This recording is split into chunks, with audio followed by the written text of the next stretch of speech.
वासु ॐ नमो भगवते वासुदेवाय। ॐ नमो भगवते वासुदेवाय। नारायणं नमस्कृत्य नरं चैव नरोत्तमं देवीं सरस्वतीं व्यासं ततो जयमुदीरयेत्। नष्टप्रायेषु भद्रेषु नित्यं भागवत सेवया भगवती उत्तमश्लोके भक्तिर्भवती नैष्टुकी। निगमकल्पतरोर्गलितं फलं सुखमुखातमृतद्रवसंयुतं विपदबाहवतं रसमालयं मुहुरहो रसिका भुवि भावुकाः।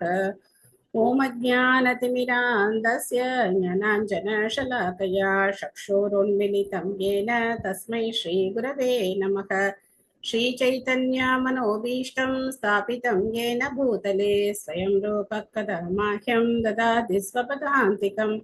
वन्देऽहं श्रीगुरो श्रीयुतपदकमलं श्रीगुरून् वैष्णवांश्च श्रीरूपं साग्रजातं सहगण रघुनाथान्वितं तं सजीवं साद्वैतं सावधूतं परिजनसहितं कृष्णचैतन्यदेवं श्रीराधा कृष्णपादान् सहगण ललिता श्रीविशाखान्वितांश्च।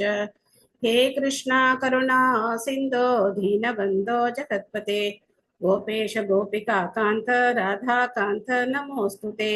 तप्त कांचन गौरांगी राधे वृंदावनेश्वरी वृषभानुसुते देवी प्रणमामि हरिप्रिये। वाञ्छाकल्पतरुभ्यश्च कृपा सिन्धुभ्य एव च पतितानां पावनेभ्यो वैष्णवेभ्यो नमो नमः। नमो विष्णुपादाय कृष्णप्रेष्ठाय भूतले श्रीमते भक्तिवेदान्त स्वामिन्निति नामिने। नमस्ते सारस्वते देवे गौरवाणी प्रचारिणे निर्विशेष शून्यवादी पाश्चात्य देशतारिणे। जय श्री कृष्ण चैतन्य प्रभु नित्यानंद श्री अद्वैत गदाधर श्रीवासादि गौर भक्त वृंद। हरे कृष्णा कृष्ण कृष्ण हरे हरे हरे राम राम राम हरे हरे। मूकं करोति वाचालं पङ्गुं लङ्कयति गिरिं यत्कृपातमहं वन्दे श्रीगुरुं दीनधारिणं परमानन्दं माधवं श्रीचैतन्यम् ईश्वरं। हरिः ओं तत्सत्। कथञ्चन स्मृते यस्मिन् दुष्करं सुकरं भवेत् ईश्वरेति विपरीतं स्यात् श्रीचैतन्यं नमामि तं। हरे कृष्णा। Welcome all. ஸ்ரீமத் பாகவதம் மூன்றாவது ஸ்கந்தம் 27வது அத்தியாயம் உலகின் இயல்பினை புரிந்து கொள்ளுதல். 6 பதங்கள் அதுல படிச்சிருக்கோம்.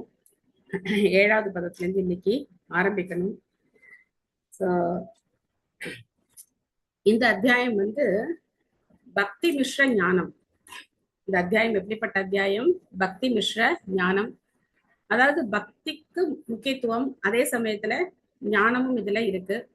அதனால இது பக்தி மிஸ்ர ஞானத்தை நமக்கு கொடுக்கக்கூடிய அத்தியாயம். போக்கஸ் பக்திக்கு தான் பண்றார் இல்லையா? கபிலர் பக்தியைத்தான் போக்கஸ் பண்றார். ஆனாலும் அதனுடைய பல்வேறு நுணுக்கங்களை நமக்கு சொல்லிக் கொடுக்கிறார். 7வது பதம் படிப்போம். சர்வபூத சமத்வேன நிர்வைரேன பிரசங்கதः பிரம்மச்சரியேன மௌனேன ஸ்வதர்மேன பலியசா. ஸோ அந்த தூய பக்தியை கடைபிடிக்கணும் அப்படின்னா அவர் என்னென்ன வழிமுறைகளை அவர் பின்பற்றணும் அப்படிங்கிறத சொல்றார். மொழிபெயர்ப்பு பொருளுரை வழங்கியவர் தேவராச பக்தி வேதாந்த சுவாமி ஸ்ரீல பிரபுபா கி ஜெய். பக்தி தொண்டை நிறைவேற்றுவதில் எல்லா உயிரினத்தையும் சமமாகவும் யாரிடமும் பகைமை இன்றியும் ஆயினும் யாரிடமும் நெருங்கிய தொடர்பும் இன்றியும் பார்க்க வேண்டும். ஒருவர் மனத்துறவை கடைபிடிக்க வேண்டும். அமைதியாக பரமபுருஷ பகவானிடம் முடிவுகளை விட்டுவிட்டு அவருடைய என்றும் அழியாத தொண்டுகளை நிறைவேற்ற வேண்டும். சர்வபூத சமத்வேன. இது பகவத்கீதையில பல இடங்கள்ல பகவான் இதை வலியுறுத்துறார்.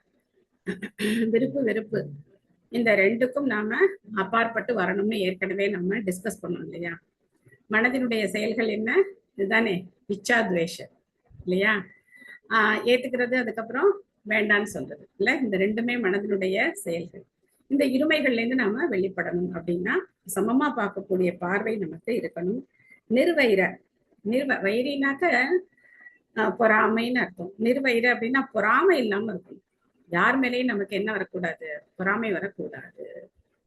இந்த காலத்துல பாத்தீங்கன்னா எல்லா காலத்திலயுமே அப்படிதான். சொந்த குழந்தைகள் கூட நம்மளை விட புகழடைந்தாங்க அப்படின்னு சொன்னா பொறாமை ஏற்படும். சோ அந்த மாதிரி கூட இருக்கிறவங்க, அண்ணன் தம்பிகளுக்குள்ள, அக்கா தங்கைகளுக்குள்ள, குடும்ப உறவுகளுக்குள்ள எல்லாம் என்ன இருக்கு, பொறாமை எல்லாம் இருக்கு. சோ அந்த மாதிரி இல்லாம பொறாமையிலிருந்து நாம விடுபடணும். பொறாமையிலிருந்து விடுபடணும் அப்படின்னா அதுக்கு ஒரு வழிமுறை என்ன அப்படின்னாக்க, யாரோடையும் நம்மள என்ன பண்ணக்கூடாது, கம்பேர் பண்ணக்கூடாது. இன்னொருத்தரோட நம்மள வந்து கம்பேர் பண்ணி பார்க்க கூடாது. அவங்க அப்படி இருக்காங்களே, நான் இப்படி இருக்கேனே, இவங்க இப்படி இருக்காங்களே, நான் இப்படி இருக்கேனே அப்படின்னு சொல்லி நாம ஒப்பிட்டு பார்க்க கூடாது. ஒப்பிட்டு பார்க்கணும். எப்படி ஒப்பிட்டு பார்க்கணும் அப்படின்னா, பக்தியில நம்மளை விட யார் நல்லா பண்றாங்க அதை ஒப்பிட்டு பார்த்து நாம என்ன நினைக்கணும், நாமளும் அவங்கள மாதிரி தீட்சை வாங்கணும், நாமளும் அவங்கள மாதிரி நிறைய ஜபம் பண்ணணும், நிறைய சேவை செய்யணும், அப்படி ஒப்பிட்டு பார்க்கணும். அப்போ பௌதிகமா ஒப்பிட்டு பார்க்கணும் அப்படின்னாக்க, நம்மளை விட தாழ்ந்து இருக்கிறவங்கள ஒப்பிட்டு பார்க்கணும். அவங்க எல்லாம் எவ்வளவு கஷ்டப்படுறாங்க, நான் எவ்வளவு நல்லா இருக்கேன், அப்படி ஒப்பிட்டு பார்த்தோம் அப்படின்னா பொறாமையிலேருந்து நம்ம ஓரளவுக்கு விடுபடலாம். பக்தியில நம்மளை விட உயர்ந்தவங்களோட ஒப்பிட்டு பார்க்கணும், பௌதிகமா நம்மளை விட கீழே இருக்கிறவங்களோட ஒப்பிட்டு பார்க்கணும். சொல்லுவாங்கல்ல, 2 கை இருக்கிறவங்களுக்கு கை இல்லாதவங்களை பார்த்தா என்ன தோணும்னா, அப்பா நமக்கு 2 கை நல்லபடியா இருக்கே அப்படின்னு நினைச்சோம் அப்படின்னா, அந்த சுண்டு விரல்ல ஒரு சின்ன காயம் நமக்கு பெருசா தெரியாது. இல்லைன்னா அந்த சுண்டு விரல் காயம் பெருசா நினைச்சு, இவங்களுக்குலாம் சுண்டு விரல் ஒண்ணுமே ஆகல, எனக்கு மட்டும் சுண்டு விரல் எப்படி காயம் இருக்கே அப்படின்னு நினைச்சு நமக்கு என்ன இருக்கும், மனதுல அந்த கவலைகளும் இயக்கங்களும் இருந்துகிட்டே இருக்கும். சின்ன விஷயம், சுண்டு விரல்ங்கிறது சின்ன விஷயம், அதுக்காக சொன்னேன். சோ அந்த மாதிரி ஒப்பிட்டு பார்க்காம இருக்கிறது நல்லது. நமக்கு ஒப்பிட்டு பார்க்கிற இயல்பு இருந்ததுன்னா இந்த மாதிரிதான் நம்ம வந்து ஒப்பிட்டு பார்த்துக்கணும். இல்ல அப்படின்னாக்க நம்மளால என்ன பண்ண முடியாது, பொறாமையிலிருந்து விடுபட முடியாது. அடுத்தது பாத்தீங்கன்னா பிரம்மச்சரியேன, தேவையில்லாம நம்ம வந்து புலனின்பத்துல ஈடுபடக்கூடாது. மௌனேன, பகவானை பத்தி மட்டும்தான் பேசணும். எப்ப அந்த மாதிரி நம்ம பகவானை பத்தி மட்டும் பேசுறோமோ அது வந்து மௌனம் தான். ஸ்வதர்மேன, நம்முடைய சொந்த வர்ணாசிரம தர்மத்தினுடைய கடமைகளை நாம சரியான முறையில நிறைவேற்றணும். மீனாக்கே மாதாஜி படிக்கிறீங்களா? ஹரே கிருஷ்ண மாதாஜி. ஹரே கிருஷ்ண மாதாஜி. ஆச்சாரிய சில பிரபுபதாஜி ஜெய். பக்தி தொண்டில் சீரிய முறையில் ஈடுபட்டிருக்கும் பரமபுருஷ பகவானின் தொண்டர் எல்லா உயிர்களுக்கும் பொதுவானவர். உயிரினங்களில் பல்வேறு வகைகள் உள்ளன, ஆனால் பக்தர் வெளிப்படையாக பார்ப்பதில்லை. அவர் உடலில் குடியிருக்கும் உள்ளே உள்ள ஆன்மாவை பார்க்கிறார். ஒவ்வொரு ஆத்மாவும் பரமபுருஷ பகவானின் அங்கம். ஆதலால் அவர் உயிர்களுக்குள் எந்த வேறுபாட்டையும் பார்ப்பதில்லை. அதுவே ஒரு கல்வி கற்ற பக்தரின் ஆழ்ந்த நோக்கு ஆகும். பகவத்கீதையில் விளக்கப்பட்டுள்ளது போல, ஒரு பக்தர் அல்லது கற்றறிந்த முனிவர் ஒரு கற்ற பிராமணருக்கும் ஒரு நாய்க்கும் யானைக்கும் அல்லது பசுக்கும் இடையே எந்த வேறுபாட்டையும் பார்ப்பதில்லை. ஏனென்றால் அவருக்கு இந்த உடல் வெளிப்படையான போர்வை போன்றதே என்றும் ஆத்மாவே உண்மையில் பரமபுருஷ பகவானின் அங்கம் என்றும் தெரியும். ஒரு பக்தருக்கு எந்த உயிரினத்திடமும் பகைமை கிடையாது. ஆனால் அவர் எல்லோருடனும் கலந்து பழகுவார் என்று பொருள் அல்ல. அதற்கு தடை உண்டு. அப்ரசங்கதக என்றால் எல்லோருடனும் நெருங்கிய தொடர்பு கொள்ளாது என்று பொருள். ஒரு பக்தர் தன் பக்தி தொண்டை செயற்படுத்துவதில் கருத்துடையவர். அதனால் அவர் பக்தர்களுடன் மட்டுமே கலக்க வேண்டும்.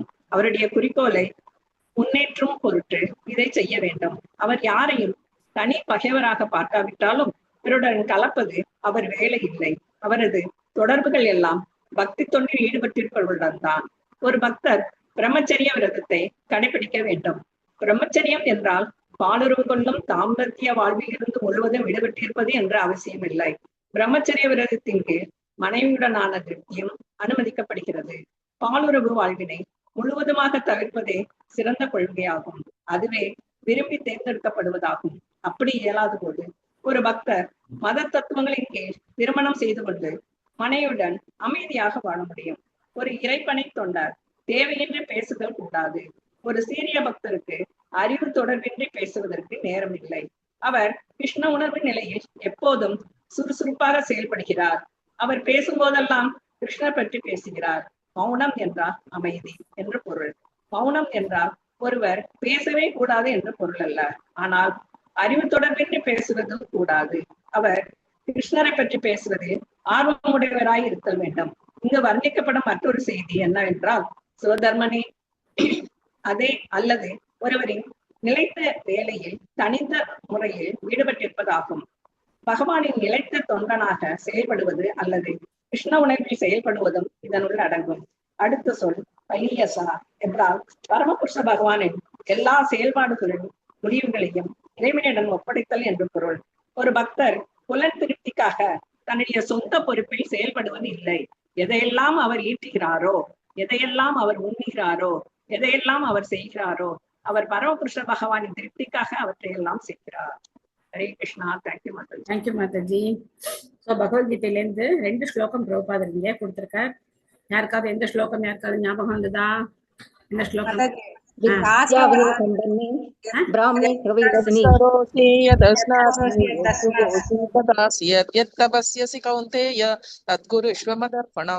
தேங்க்யூ மாதாஜி. சோ கார்த்திகா மாதாஜி நீங்களும் அதான் சொல்ல வந்தீங்க இல்லையா? இன்னொரு ஸ்லோகம் என்ன மாதாஜி? வித்யா வினய சம்பன்னே பிராமணே கவிகஸ்னி சுனிஷைவ கிருவாகச பண்டிதா சமதர்ஷினக. சோ அதனுடைய அர்த்தம் எங்க இருக்கு? அதாவது கற்றிருந்த ஒரு முனிவர் பிராமணர், நாயை தின்பவர், யானை எல்லாரையும் சமமா பார்க்கணும். எதனால? உடல் தான் வேறுபடுதே தவிர உள்ள இருக்கிற ஆத்மா பகவானுடைய அங்க அம்சம் அப்படிங்கிறது அவருக்கு தெரியும் இல்லையா? மமைவாம்சம் ஜீவலோகி. அதனால அவர் உடல் வேறுபாட்டை பாக்குறது இல்ல. அதே சமயத்துல உடல் வேறுபாடு பார்க்காம பிராமணருக்கு ஒரு பிராமணர் வீட்டுக்கு அவரை பாத பூஜை பண்ணி உள்ள அழிச்சிட்டு போகணும். அப்ப நாய்க்கும் அதே பண்ணுவாரா? ஒரு நாய்க்கும் அதே பண்ணுவாரா? அப்படின்னா என்ன அர்த்தம்? அப்படின்னா யாரை எப்படி நடத்தணுமோ அந்த மாதிரி அவர் நடத்துவார்னு அர்த்தம். நாயை வெறுக்கிறது கிடையாது, பிராமணரை விரும்புறது கிடையாது. விருப்பு வெறுப்பு இல்லாம யாருக்கு எந்த அளவுக்கு மரியாதை கொடுக்கணுமோ அந்த மரியாதையை கொடுத்து அவங்கள நடத்துறார் அப்படின்னு அர்த்தம். நம்ம கரெக்டா புரிஞ்சுக்கணும். சோ இன்னொரு முக்கியமான விஷயம், பிரம்மச்சரியம் அப்படின்னா சுத்தமா பெண்களுடைய தொடர்பே இல்லாம இருக்கிறதா அப்படிங்கிறது கரெக்ட் தான். ஆனா கிரகஸ்த பிரம்மச்சாரிகளும் இருக்காங்க. கிரகஸ்த பிரம்மச்சாரிகள் அப்படின்னா மனைவியை தவிர பிற பெண்களை ஏறெடுத்து பார்க்காதவங்க கிரகஸ்த பிரம்மச்சாரிகளா ஏற்றுக்கொள்ளப்படுகிறார்கள்.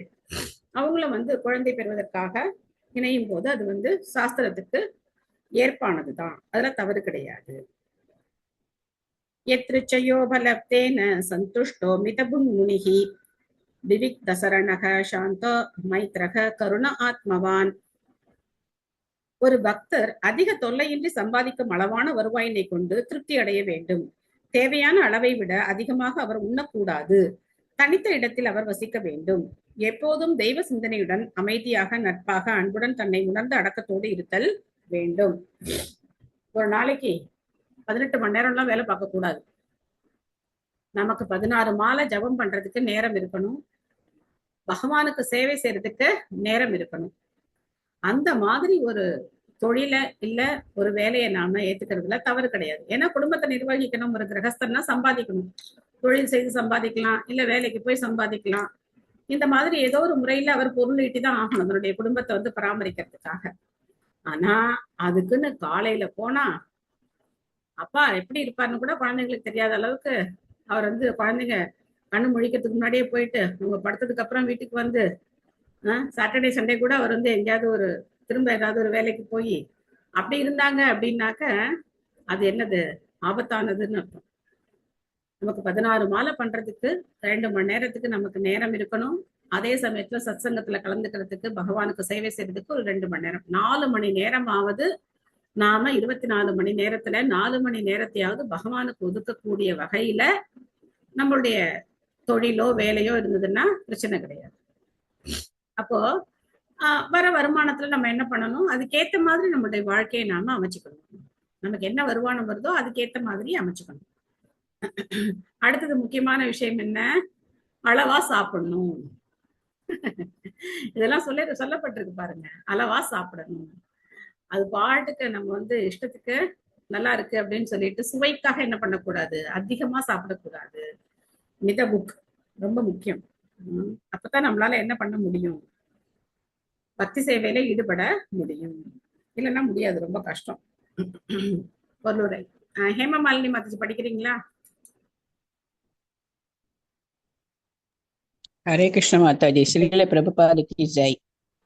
பழுவுடலை ஏற்றுக்கொண்டிருக்கும் ஒவ்வொருவரும் பிழைப்பிற்காக சம்பாதிப்பதன் மூலம் அல்லது செயல்பாட்டின் மூலம் வாழ்வின் அடிப்படை தேவைகளை நிறைவு செய்து கொள்ள வேண்டும்.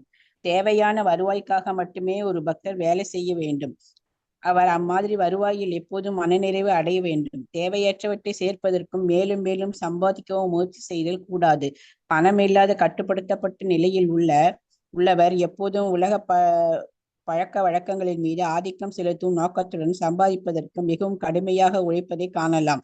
நாம் வெளிப்புற வேலையின்றி தானாக வரும் பொருட்களுக்காக கடுமையாக முயற்சி செய்யக்கூடாது. இந்த தொடர்பில் பயன்படுத்தப்படும் சரியான வார்த்தை யத்ருச்சயா என்பது. அதாவது ஒவ்வொரு உயிரினத்துக்கும் இந்த தற்போதைய உடலில் முன்பே தீர்மானிக்கப்பட்ட மகிழ்ச்சியும் துன்பமும் உண்டு. இது கர்மவாணி நியதி எனப்படுகிறது. முயற்சிகளாலேயே ஒருவரால் அதிக பணத்தை சேர்க்க முடியும் என்பது இயலாது. இல்லையேல் எல்லோரும் செல்வத்தில் அதே நிலையில் இருப்பார்கள். உண்மையில் ஒவ்வொருவரும் முன்பே விதிக்கப்பட்ட கர்மாவின்படி சம்பாதித்து சேர்க்கின்றனர். மதவாதத்தின் முடிவின்படி நாம் சில சமயம் முயற்சி செய்யாமலேயே பயங்கரமான அல்லது துன்பமான நிலைகளை சந்திக்கிறோம். அதுபோல முயற்சி இல்லாமலே பொருள் வசதிகளும் நாம் பெறலாம். முன்பே விதிக்கப்பட்டதான இவற்றை பெற அனுமதிக்கும்படி நாம் அறிவுறுத்தப்படுகிறோம். கிருஷ்ண உணர்வு மேற்கொண்டு தொடர்வதில் நாம் அரிய நேரத்தை ஈடுபடுத்த வேண்டும். அதாவது ஒருவர் தன் இயல்பான நிலையின் மனநிறைவு அடைய வேண்டும்.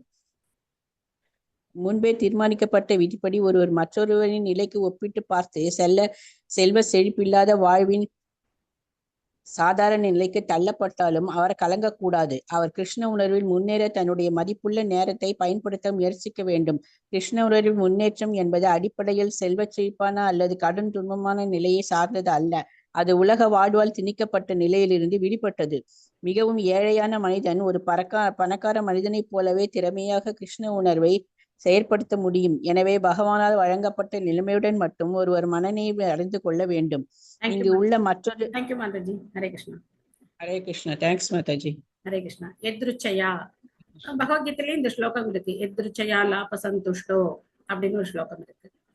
சோ நமக்கு தானா கிடைக்கிற அந்த வருமானத்துல நாம என்ன ஆகணும்? திருப்தி அடையணும். முன்னாடியே நம்ம சொன்ன மாதிரி கிருஷ்ண உணர்வு பயிற்சிக்கு நமக்கு நேரம் இல்லாம கடுமையான உழைப்பினால நம்ம பெரிய செல்வந்தர்கள் ஆயிடலாம் அப்படின்னு நினைக்கிறது அவ்வளவு சரி கிடையாது. ஏன்னா நமக்கு ஏற்கனவே தீர்மானிக்கப்பட்டிருக்கு. இந்த உடல்ல இவ்வளவுதான் உனக்கு அப்படிங்கிறது தீர்மானிக்கப்பட்டிருக்கு. என்னமோ சொல்லுவாங்கல்ல, முன்னாடி ஒரு பழமொழி சொல்லுவாங்கல்ல, உடம்பு பூரா எண்ணெயை தடவிக்கிட்டு நீ உருண்டாலும் ஒட்டுறதுதான் ஒட்டுன்னு சொல்லுவாங்கல்ல. சோ அதனுடைய அர்த்தம் இதுதான். ஏற்கனவே நமக்கு இதெல்லாம் தீர்மானிக்கப்பட்டிருக்கு. இவ்வளவுதான் உனக்கு அப்படிங்கிறது தீர்மானிக்கப்பட்டிருக்கு. இல்லைன்னா ப்ரோபா சொல்ல எல்லாருமே பணக்காரங்களா இருப்பாங்களே. இப்ப ஒரே வேலை செய்யற ஆபீஸ்ல ஒரே கேட்டகரியில இருக்கிறவங்க பாத்தீங்கன்னா, ஒருத்தர் செல்வந்தரா இருப்பார், ஒருத்தர் அவ்வளவு வசதி இல்லாம இருப்பார். அதே மாதிரி ஒரே வியாபாரம், இப்ப துணி வியாபாரம், ரீட்டைல் ஷாப் வச்சிருக்காங்கன்னா எல்லாரும் ஒரே மாதிரியா வியாபாரம் நடக்குது கிடையாது.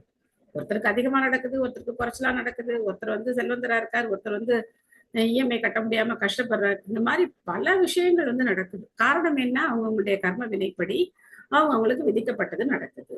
சோ அதனால கிருஷ்ண பக்தி அப்படிங்கிறது எந்த பௌதிக சூழ்நிலையும் சார்ந்தது கிடையாது. இவ்வளவு அருமையான ஸ்டேட்மெண்ட் கொடுக்குறாரு பாருங்க. நாம என்ன நினைக்கிறோம்? பௌதிக சூழ்நிலைகள் எல்லாம் தான் காரணம். நம்மள்ட்ட யாராவது கேட்கறாங்கன்னு வச்சுக்கோங்க, நீங்க ஏங்க இன்னும் தீட்சை வாங்காம இருக்கீங்க அப்படின்னா நம்ம உடனே என்ன வரும்? ஏதாவது ஆன்மீக காரணம் ஏதாவது சொல்ல வருமா? நமக்கு கிடையாது. என்ன சொல்லுவோம்? பௌதிக காரணங்களை தானே சொல்லுவோம். எனக்கு இந்த மாதிரி சூழ்நிலை இருக்கு அதனாலதான், எனக்கு இந்த சூழ்நிலை இருக்கு அதனாலதான், அப்படிதானே பௌதிக காரணங்களை தானே சொல்லுவோம். ஆனா எந்த பௌதிக காரணமும் கிருஷ்ண உணர்வு முன்னேற்றத்துக்கு தடை கிடையாது. ரொம்ப அழகா சொல்றேன். பாருங்க, இந்த லைன் பாருங்க, ரொம்ப அழகா இருக்கு.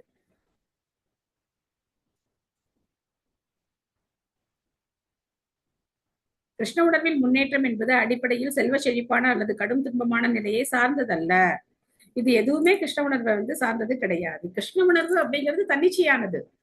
ஒருத்தர் பணக்காரரா இருந்தாதான் கிருஷ்ண பக்தியை பயிற்சி பண்ண முடியும். எங்களை பார்த்தா எல்லாரும் அப்படிதான் சொல்றாங்க. நாங்க பணக்காரங்க கிடையாது, ஆனா அப்படி சொல்றாங்க. அவங்களுக்கு என்ன, அவங்க சம்பாதிச்சுட்டாங்க, அவங்க கடைசியில வாழ்க்கையில செட்டில் ஆயிட்டாங்க, அதனால அவங்க ஜாலியா போய் மாயப்பூர்ல போய் உட்கார்ந்துருக்காங்க அப்படின்னு சொல்றாங்க.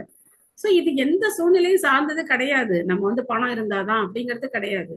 நேத்து கூட நான் சொல்லிட்டு இருந்தேன், மரத்தடியில உட்காந்து அங்கேயே கிச்சடி கொடுக்குறாங்க, சாப்பிட்டு இருக்கிறவங்களும் இருக்காங்க. சோ இங்க இருக்கணும் அப்படின்னா எவ்வளவு பணம் வேணும்? அப்படிலாம் யோசிக்கிறாங்க. அந்த மாதிரி எல்லாம் எதுவும் கிடையாது. எப்படி வேணா வந்து இங்க வந்து இருக்கலாம். ஆனா அந்த மனோபாவம், அந்த மனோநிலைக்கு நம்மளை வந்து நம்ம தயாரா இருக்கணும். அந்த மாதிரி இருந்தோம் அப்படின்னாக்க, பணம் இருந்தா தான் கிருஷ்ண பக்தியை பயிற்சி பண்ண முடியும், பணம் இல்லைன்னா கிருஷ்ண பக்தி பயிற்சி பண்ண முடியாது அப்படின்னா கிடையாது. இல்ல உடல் ஆரோக்கியமா இருந்தா தான் பயிற்சி பண்ண முடியும், எதையுமே இது சார்ந்தது கிடையாது. சோ கிருஷ்ண பக்தி அப்படிங்கிறது ஸ்வராட், தன்னிச்சையானது. பகவான் எப்படி ஸ்வராட்டோ அது மாதிரி அவருடைய பக்தி தொண்டும் ஸ்வராட், தன்னிச்சையானது. யாரையும் எதையும் சார்ந்தது கிடையாது. கார்த்திகா மாதாஜி நெக்ஸ்ட் பேராகிராஃப் படிங்க. ஒருத்தர் ஒரு பேராகிராஃப் படிச்சுக்கலாம். எஸ் மாதாஜி. ஹரே கிருஷ்ணா மாதாஜி.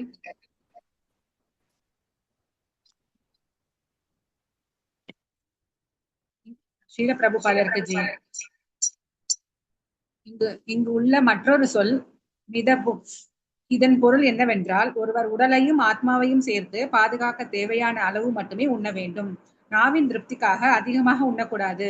தானியங்கள், பழங்கள், பால் போன்ற உணவுப் பொருட்கள் எல்லாம் மனிதனுக்கு என்றே ஒதுக்கப்பட்டுள்ளன. ஒருவர் நாவை திருப்தி செய்வதில் அதிகமான ஆர்வம் உள்ளவராக இருத்தல் கூடாது. மனிதனத்திற்காக என்று இல்லாதவற்றை உண்ணக்கூடாது. குறிப்பாக ஒரு பக்தர் பரமபுருஷ பகவானுக்கு அர்ப்பணிக்கப்படும் உணவு அல்லது பிரசாதத்தை மட்டும் உண்ண வேண்டும், அல்லது மீதமிருக்கும் அந்த உணவுப் பொருளை ஏற்க வேண்டும். மென்மையான உணவுப் பொருள்களான தானியங்கள், காய்கறிகள், பழங்கள், மலர்கள் மற்றும் பாலால் தயாரிக்கப்பட்டவை எல்லாம் பகவானுக்கு படைக்கப்படுகின்றன. அதனால் ரஜஸ், தமஸ் ஆகிய குணங்களுக்கான உணவுப் பொருட்களுக்கான வழி ஏதும் இங்கு இல்லை. ஒரு பக்தர் பேராசைக்காரராக இருத்தல் கூடாது. பக்தர் முனியாக அல்லது சிந்தனையாளராக இருக்க வேண்டும் என்று பரிந்துரைக்கப்படுகிறது. அவர் எப்போதும் கிருஷ்ணர் பற்றியும் பரமபுருஷ பகவானுக்கு எவ்வாறு நல்ல தொண்டு புரியலாம் என்பது பற்றியும் நினைக்க வேண்டும். அதுவே அவரின் தனித்த ஆர்வமாக இருக்க வேண்டும். உலோகாயதி எப்போதும் அவருடைய அடிப்படை நிலையை முன்னேற்றம் எண்ணத்துடன் இருப்பது போல, ஒரு பக்தரின் எண்ணங்கள் கிருஷ்ண உணர்வு நிலையில் அவர் நிலையை முன்னேற்றுவதில் ஈடுபட்டிருக்க வேண்டும். அதனால் அவர் முனிவராக இருக்க வேண்டும்.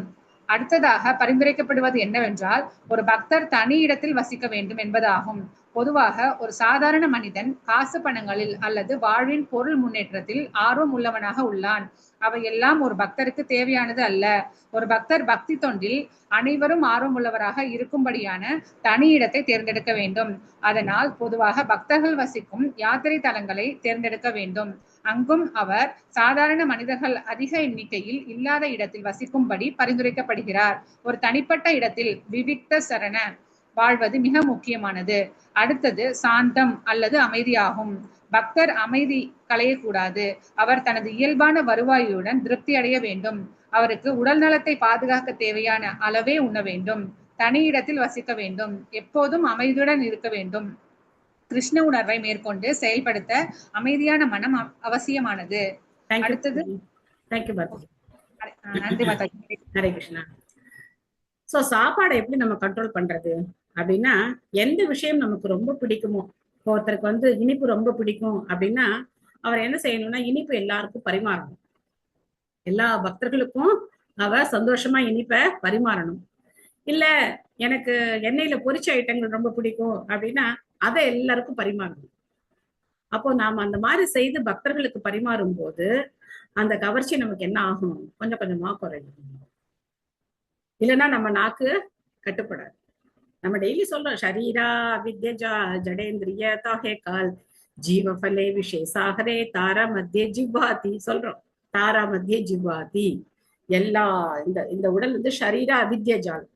இந்த உடல் வந்து அறியாமையின் வலை. ஷரீர அவித்யாஜால். ஜடேந்திரிய தாஹேக்கால். இந்த இந்திரியங்கள் எல்லாம் எப்படிப்பட்டது? ஜடமான இந்திரியங்கள். அதுக்கு நடுவுல ரொம்ப முக்கியமானது எது? தாரா மத்திய ஜிவாதி. இந்த ஜிவாகு அப்படின்னா நாக்கு. இதுதான் ரொம்ப முக்கியமானது. அப்போ இந்த நாக்கு கட்டுப்படுத்தணும் அப்படின்னா ரொம்ப கஷ்டம். தாக்கே ஜித்தா கட்டின சம்சாரே கிருஷ்ண பரதோயோமாய். அதனாலதான் நம்ம வந்து பகவானுக்கு நிவேதனம் செய்யப்பட்ட பிரசாதத்தை தான் சாப்பிடணும். அதுவும் அந்த பிரசாதத்தை நம்ம சாப்பிடுறதுக்கு முன்னாடி மற்ற பக்தர்களுக்கு பரிமாறிட்டு அதுக்கப்புறம் நம்ம அதை சாப்பிடணும். ஸோ வீடுகள்ல அந்த மாதிரி நமக்கு வாய்ப்பு ரொம்ப குறைச்சல், மற்றவங்களுக்கு பரிமாறுற வாய்ப்பு ரொம்ப குறைச்சல். அதனால அப்பப்போ வீட்டுல நாம சங்கீர்த்தனம் வச்சு, இல்ல பக்கத்துல இருக்கிற 4 பேரை கூப்பிட்டு நம்ம வந்து கீர்த்தன் பண்ணி பிரசாதம் செய்து எல்லாருக்கும் விநியோகம் பண்ணி நம்ம சாப்பிட்டோம் அப்படின்னாக்க நாக்கினுடைய அந்த இது வந்து குறையும். அதனோட என்ன சொல்றது, தூண்டுதல். அது வந்து நமக்கு கட்டுப்படும். அப்படி செய்யும் போது நமக்கு பிடித்த விஷயங்களைத்தான் என்ன செய்யணும், தானம் கொடுக்கணும். நிறைய பேருக்கு என்ன அப்படின்னா, நமக்கு தேவையில்லாத விஷயங்களை என்ன பண்ணுவாங்க, தானம் கொடுப்பாங்க. இது சும்மா வீட்டுல என்னமோ தண்டமா இருக்கு, சரி கொண்டு போய் கோயில்ல கொடுத்துடலாம் அப்படின்னு சொல்லி அந்த மாதிரி தானம் கொடுப்பாங்க. ஆனா உண்மையிலே தானம் அப்படிங்கறது எதை கொடுக்கணும், நமக்கு எது ரொம்ப பிடிக்குமோ அந்த விஷயத்தை தான் தானம் கொடுக்கணும். அப்படி தானம் எதுக்காக அந்த மாதிரி கொடுக்கணும் அப்படின்னா, அந்த பொருள் மேல இருக்கிற பற்றுதல் போகும், அது மேல இருக்கக்கூடிய பற்றுதல் போகும். இப்படி தானம் கொடுக்க கொடுக்க கொடுக்க கொடுக்க நமக்கு அந்த பற்றுதல் போகும். இன்னைக்கு பாத்தீங்க அப்படின்னாக்க முர்ஷிதா மாயாப்பூர்ல திரும்ப இன்னைக்கு மகா சுதர்ஷன யஜ்ஞா காலம்பரை வந்து நடந்தது. காலம்பரை 10:30 மணிலேருந்து 1 மணி வரைக்கும் நடந்தது. ஸோ காலம்பரை சேவை வந்து இதனால இன்னைக்கு கொஞ்சம் எக்ஸ்ட்ரா சேவை. காலம்பரை ராதா மாதவ கோலம் போட்டுட்டு திரும்ப வந்து இந்த சுதர்ஷன மண்டலா போடணும். எங்க சேவை முடியறதுக்கே வந்து கிட்டத்தட்ட 9 மணி ஆயிடுச்சு. 9 மணிக்கு அப்புறம் திரும்ப போய் தர்சனம் பண்ணிட்டேன். நான் அது வரைக்கும் தர்சனம் பண்றதுக்கே எங்களுக்கு நேரம் இல்லை. வெளியில தான் இருக்கோம், அப்படியே பஞ்சதத்துவா எட்டி எட்டி பார்த்துக்கிட்டே கோலம் போட்டுக்கிட்டே இருந்தோம். அதுக்கப்புறம் தர்சனம் பண்ணிட்டு வீட்டுக்கு வரதுக்கு 9:30 மணி ஆயிடுச்சு. ஸோ எதுக்காக சொல்ல வரேன் அப்படின்னாக்க, அந்த யாகம் செய்யும் போது ஒவ்வொரு தடவையும் இதம் கிருஷ்ணாய இதம் நமம, இதம் நரசிம்மாய இதம் நமம அப்படின்னு சொல்லி அந்த யாகத்தில வந்து அர்ப்பணிக்கும் போது, இதம் இது கிருஷ்ணாய, இது கிருஷ்ணனுடையது, இதம் இது ந இல்லை, மம என்னுடையது, இதம் கிருஷ்ணாய இதம் நமம என்ன அர்த்தம், இது கிருஷ்ணருடையது, இது என்னுடையது இல்லை. ஒவ்வொரு முறையும் இதம் சுதர்ஷனாய இதம் நமம, இதம் சுதர்ஷனாய இதம் நமம அப்படி சொல்லி போடும்போது இது பகவானுடையது, இது என்னுடையது இல்லை. அப்போ நமக்கு அந்த மனசுல என்ன ஆகும், அது ரெஜிஸ்டர் ஆகும். ஒவ்வொருத்தரும் இதை நம்ம கேட்கும்போது அர்த்தத்தை புரிஞ்சுக்கணும். என்னமோ நமமா நமமா சொல்லிட்டே இருக்காங்க, நமக்கு அது என்னன்னு புரியறதே கிடையாது. என்னமோ சொல்றாங்க அப்படின்னு நம்ம ஏதோ மந்திரம் சொல்றாங்க அப்படின்னு நம்ம நினைச்சுக்கிறோம். ஆனா ஒவ்வொரு மந்திரத்துக்கும் என்ன அர்த்தம், இதம் கிருஷ்ணாய இதம் நமம, இது கிருஷ்ணருக்கானது, இது என்னுடையது இல்லை. அப்போ நரசிம்மருக்கு யாகம் செய்யறோமா, இதம் நரசிம்மாய இதம் நமம, இது நரசிம்மருடையது, என்னுடையது இல்லை. அப்போ அந்த உரிமை உணர்வுல இருந்து நம்ம விடுபடலாம். இது என்னுடையது, இது என்னுடையது நம்ம மனசுல தானே இருக்கு. எதை பார்த்தாலும் இது என்னுடையது என்னுடையது என்னுடையது, என்னோட தொடாது, இது என்னோட தொடாது, ஏன் என் செல்போனை தொட்டேன், ஏன் நான் இங்க வச்சது என்னோட பொருளை ஏன் தொட்டேன், ஏன் இதை எடுத்தேன், இது என்னோடது, இது என்னோடது இல்லையா, என்னோடது யார் தொடரா, இங்க என்னோடது ஏன் எடுக்கிறீங்க, எவ்வளவு என்னுடையது வருது. சோ அதுக்காக எதையும் பாதுகாக்காம இருக்கணும்னு அர்த்தம் கிடையாது. அதுல இருந்து நம்ம டிட்டாச்சா இருக்கணும். விலகி இருக்கிறதுக்கான வழி என்ன, தானங்கள் கொடுக்கறது, பகவானுக்கு அர்ப்பணம் பண்றது ரொம்ப முக்கியமான விஷயம். பக்தர்களுக்கு கொடுக்கறது ரொம்ப அருமையான விஷயம். இது பகவானுடையது, இது என்னுடையது கிடையாது அப்படின்னு சொல்லி பகவானுக்கு அதையெல்லாம் நம்ம அர்ப்பணிக்கிறது உத்தமம். அப்படி பண்ணும்போது, இல்ல பக்தர்களுக்கு தானம் கொடுக்கும்போது, நமக்கு புடவை ரொம்ப பிடிக்குமா, பக்தர்களுக்கு என்ன பண்ணணும், நல்ல அழகான புடவைகளை வாங்கி அவங்களுக்கு நாம பரிசா கொடுக்கலாம். நமக்கு ஸ்வீட் ரொம்ப பிடிக்குமா, நல்ல சுவையா ஸ்வீட் செஞ்சு பகவானுக்கு நிவேதனம் செய்து அதை பக்தர்களுக்கு நாம தானமா கொடுக்கணும். சோ அந்த மாதிரி செய்ய செய்ய செய்ய செய்ய அந்த பொருள் மேல இருக்கக்கூடிய பற்றுதலானது நமக்கு குறையும். அடுத்தது தனபாகியம் மாத்திச்சு படிக்கிறீங்களா?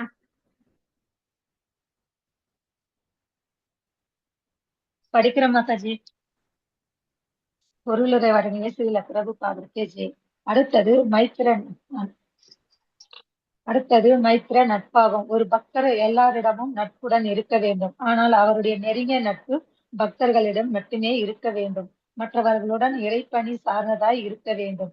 ஆம் ஐயா, நீங்கள் சொல்வது சரி என்று அவர் கூறலாம். ஆனால் அவர் அவர்களுடன் நெருங்கியவர் அல்லர். ஆயினும் ஒரு பக்தர் அப்பாவிகளிடமும் நாத்திகர்களிடமும் அல்லது ஆன்மீக உணர்வில் அதிகம் முன்னேறாதவர்களாகவோ இருப்பவர்களிடமோ அன்பு கொள்ள வேண்டாம். வேண்டும் வேண்டும் மாதாஜி, வேண்டும் வேண்டாம் இருக்குது மாதாஜி. சார், பக்தர் அவர்களிடம் அன்புடன் இருக்க வேண்டும். முடிந்தவரை கிருஷ்ண உணர்வு நிலையில் முன்னேற்றம் ஏற்படுத்த அவர்களுக்கு அறிவுறுத்த வேண்டும். பக்தர் எப்போதும் ஆத்மா அல்லது தன் ஆன்மீக தன்மையில் அமைய வேண்டும். தன்னுடைய முக்கிய கருத்து ஆன்மீகத்தில் அல்லது கிருஷ்ண உணர்வில் முன்னேற்றம் ஏற்படுத்துவது என்பதை அவர் மறக்க கூடாது. அவர் தன்னை அறியாமையால் உடலுறவு அல்லது மனதுடன் இணை காணக்கூடாது. ஆத்மா என்றால் உடல் அல்லது மனம் என்று பொருள். ஆனால் இங்கு ஆத்மாவான் என்னும் சொல் சிறப்பாக ஒருவர் தன்னடக்கமும் அமைதியும் வாய்ந்தவராக இருக்க வேண்டும் என்று பொருள் தருகிறது. அவர் தான் பருவ உடல் அல்லது மனம் என்று இல்லாமல் தான் ஆத்மா என்னும் தூய உணர்வு நிலையில் எப்போதும் இருக்க வேண்டும். அது கிருஷ்ண உணர்வில் நம்பிக்கையுடன் முன்னேற செய்கிறது. Hare Krishna Mataji, thank you. Hare Krishna, thank you Mataji. So முக்கியமான விஷயம் இங்க சொல்லப்பட்டது என்ன அப்படின்னா, ஒருத்தர் வந்து தனி இடத்துல வசிக்கணும் அப்படின்னு சொல்லப்பட்டிருக்கு. அது எப்படி நம்ம தனி இடத்துல வசிக்க முடியும் இல்லையா? நம்ம வந்து தனியா எப்படி வசிக்க முடியும்? நம்ம எல்லாரோடையும் சேர்ந்து தானே இருக்கோம். அப்போ என்ன அர்த்தம் அதுக்கு அப்படின்னா, அடுத்த பேராகிராஃப்ல ப்ரோபா சொல்றேன். எல்லாருக்கும் கிருஷ்ண உணர்வை நாம பிரச்சாரம் செய்யணும். அப்ப நம்மளை சுத்தி எல்லாரும் என்ன ஆயிடுவாங்க? பக்தர்கள் ஆயிடுவாங்க இல்லையா?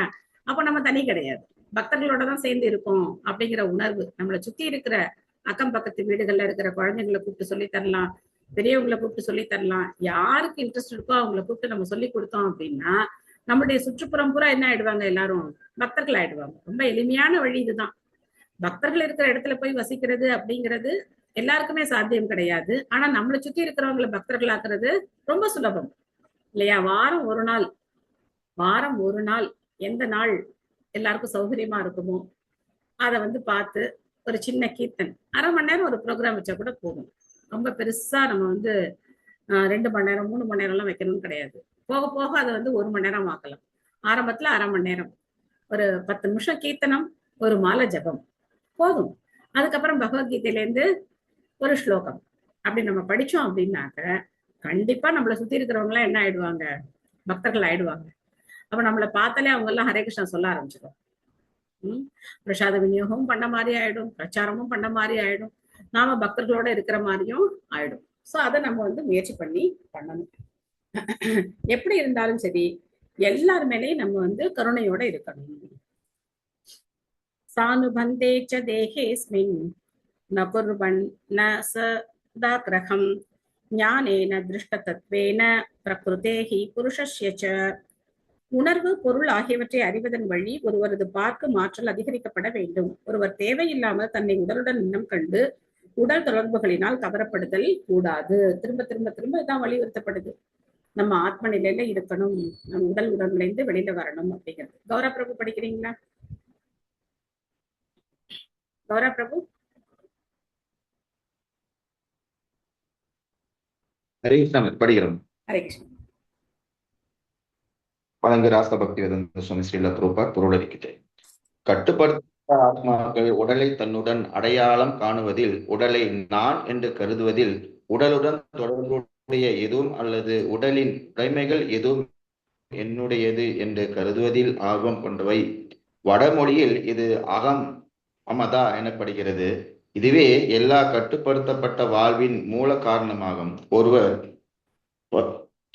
பருப்பொருட்களை பொருள் மற்றும் உணர்வு ஆகியவற்றின் இணைவாக பார்க்க வேண்டும். அவர் பொருளின் இயல்புக்கு உணர்வின் இயல்புக்கும் இடையில் உள்ள வேறுபாட்டை உணர்ந்து அவருடைய உண்மையான தொடர்பு உணர்வுடன் இருக்க வேண்டும்.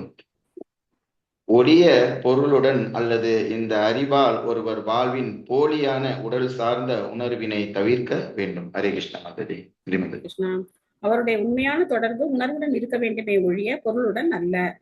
சோ நம்ம இந்த பொருட்களோட நம்மளை அடையாளப்படுத்திக்கிட்டோம் அப்படின்னா அது வந்து பொய்யான அடையாளம். இந்த வீடு என்னுடையது, இந்த இருக்கிற பொருட்கள்லாம் என்னுடையது, அந்த அடையாளம் வந்து தவறான அடையாளம்.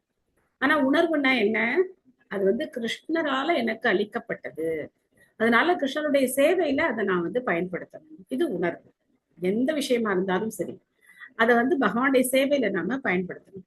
ஒரு முறை பாத்தீங்க அப்படின்னா ஒரு அறையில வந்து யாருமே இல்லை, ஆனா ஃபேன் சுத்திக்கிட்டே இருக்கு. அந்த அறையில யாரும் ஆட்கள் இல்லை, ஆனா ஃபேன் சுத்திக்கிட்டே இருக்கு. பிரபுபாதர் அந்த பக்கம் கிராஸ் பண்ணும்போது சொல்றார், என்ன சொல்றார் அப்படின்னாக்க, எந்த அசுரன் இந்த மாதிரி பகவானுடைய சக்தியை வீணாக்குறது அப்படின்னு கேக்குறாரு. சோ அப்ப பிரபுபாதருக்கு என்ன அந்த கரண்ட் மேல அவ்வளோ பற்றுதலா? கிடையாது. அது அப்படி பாக்குறாரு அவர். அது கிருஷ்ணனுடைய சக்தி. கிருஷ்ணனுடைய சக்தியை நாம் என்ன செய்யக்கூடாது? விரயம் செய்யக்கூடாது. நமக்கு சிக்கனமா இருக்கணும். ஓ கரண்ட் ஃபேன் சுத்துது, கரண்ட் பில்லு ஜாஸ்தி ஆயிடும், உடனே ஃபேன் ஆஃப் பண்ணு அப்படின்னு சொல்லி விசிறிட்டே உட்காந்து, அந்த மாதிரியான எண்ணம் கிடையாது. இது என்னது?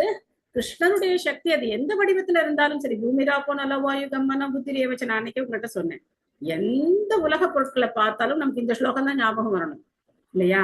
எந்த பெரிய முன்னேற்றத்தை பார்த்தாலும் இந்த ஸ்லோகம் தான் ஞாபகம் வரணும். சோ அதனால இது எல்லாமே கிருஷ்ணருடைய சக்தி. இதை என்ன பண்றாங்க? விரயம் பண்றாங்க. மக்கள் மொத்தத்திலையும் கிருஷ்ணருடைய சக்தியை என்ன பண்றாங்க? விரயம் பண்றாங்க. ஆனா நாம என்ன பண்ணக்கூடாது? அந்த பொருட்கள் மேல பற்றுதல் வைக்க கூடாது. அதே சமயத்துல அந்த உணர்வோட இருக்கணும், இது வந்து கிருஷ்ணருடையது அப்படிங்கிற உணர்வோட அந்த பொருட்களை கிருஷ்ணருடைய சேவையில நாம பயன்படுத்தணும். நிவృத்த புத்யவஸ்தானோ தூரி பூதான் யதர்ஷனக உபலப்யாத்மனாத்மானம் சக்ஷுஷே வார்க்கம் ஆத்மத்ருக். ஒருவர் உலகியல் நிலைகளுக்கு அப்பாற்பட்டு எல்லை கடந்த நிலையில் இருக்க வேண்டும். வாழ்வின் பிற கருத்துக்களிலிருந்து விலகி இருக்க வேண்டும். இவ்வாறு போலி அகங்காரத்திலிருந்து விடுபட்டு